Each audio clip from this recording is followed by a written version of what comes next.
friends, it's Jen from Jen's Extraordinary Life. Welcome back to my channel and to my make-believe cooking show.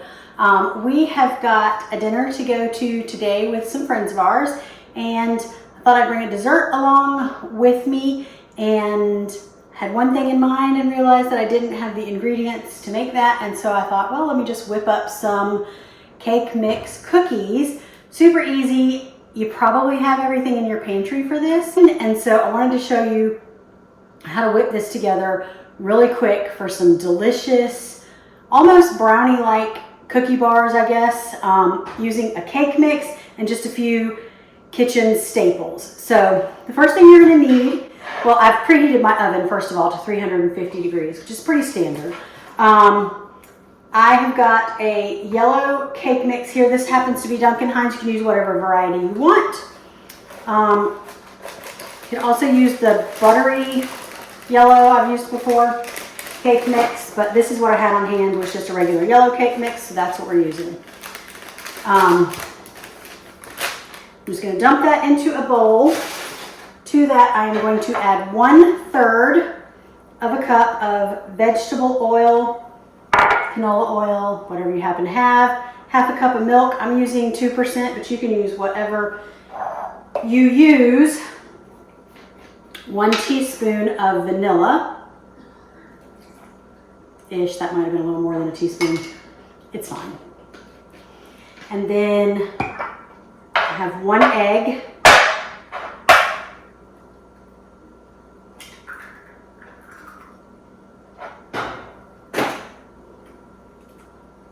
I cracked that into there in case I got any shell. Just a little kitchen tip there for you.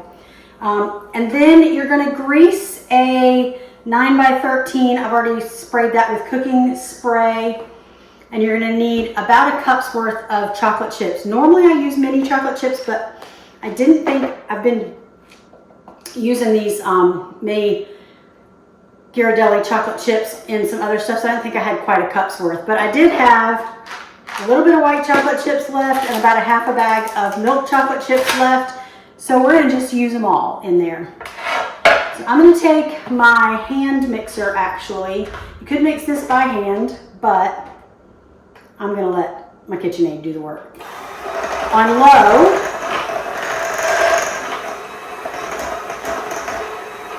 I'm just going to get this started until everything's broken up. It's going to be kind of thick and doughy like. I'm going to go up to a 2, speed of a 2.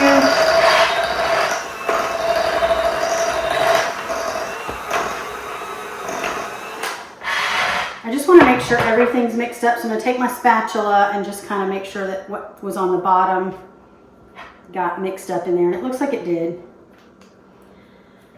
This comes together so fast, y'all, and they're so good, so easy, and it's going to seem like you really put a lot of work into this, but it's really pretty easy. All right.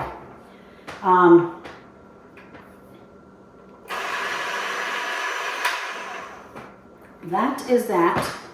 Now I'm just going to fold in all of these chocolate chips. You don't have to have a variety of chips, obviously. This is just what I happen to have on hand. And this is probably more than a cup's worth when you figure in all 3 kinds, but I mean, can there really ever be too many chocolate chips in a chocolate chip cookie bar? I think not.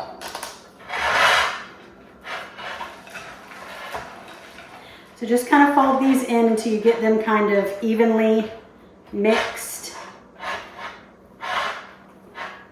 As evenly as you can. Again, it doesn't have to be perfect. What you're going to end up with is just some chocolate chip cookie bars.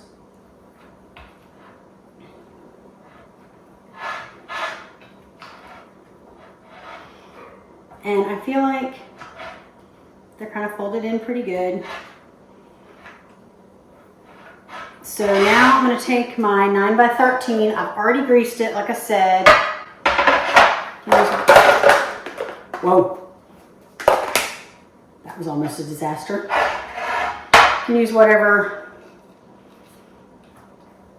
kind of 9x13 dish you have, as long as it has sides. You could even actually, if you had a small, like quarter sheet baking sheet with high sides, you could use that. You just need to make sure you grease it.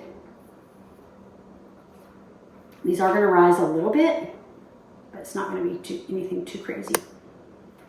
All right, I'm just actually going to use the back of my spatula to spread this out in here as evenly as I can. Just getting it into all the corners, and I'll show you in just a second once I get it all spread out. Again, so easy. Once I get this done, I'm just going to pop it into the oven on 350 for about 23 to 25 minutes. You'll see they'll start coming away from the sides, and there'll be they'll just look done. And then you can put a cake tester or a fork or a toothpick or whatever in it and just see if they're done. So let me show you what they look like once you have them spread out. That's it. I'm going to pop this in the oven, and then we'll come back and I'll show you. Now, I will say, once they come out of the oven, you want to just place this whole pan on a cooling rack if you have one. If you don't have a cooling rack, you could just sit them up on something to get that air around them. Let them cool a little bit, and then make sure they're completely cooled before you cut into them, and then you can cut into them and serve them, and I'll show you what that looks like, but we'll be back in just a minute. Okay, so I have pulled them out of the oven, and don't they look delicious? So you see what I was talking about. You'll be able to tell when they're done.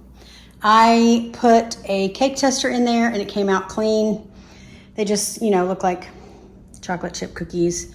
Starting to pull away from the edge a little bit, and a little browning on the edge. So I'm gonna let these sit here and cool for a while and get all the way cool. I've got them on a cooling rack, and then once they get all the way cool, then we'll cut them up, and I'll show you what they look like on the inside. Okay, we're back. I have let this cool. It's probably been cooling about half an hour-ish, so it's cool to the touch. And we're just gonna slice it up and put it on a tray. So let me show you what this is gonna look like.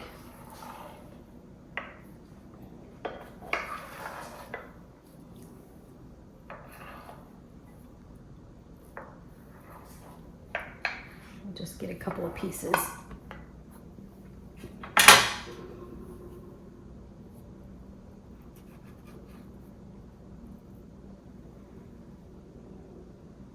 So that's what it's going to look like. Well, we might as well taste it, right? Make sure it's good. Okay.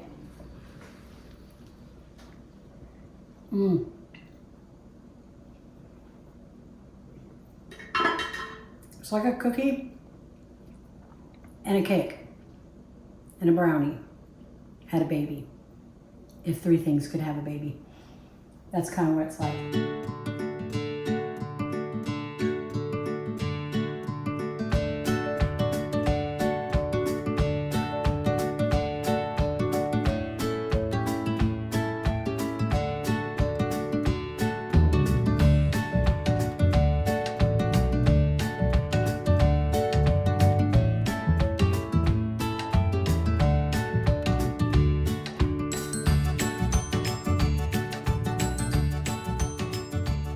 All right, well, thanks for watching. Drop a comment, let me know what you think. If you make these, if you haven't had a chance to subscribe yet, hit that little circle and subscribe to my channel. And for whatever reason, YouTube thinks that you would like this video. So let's see if they're right. Why don't you give that one a watch and see if YouTube's right about that. And until next time, I hope you have an extraordinary life. Bye-bye.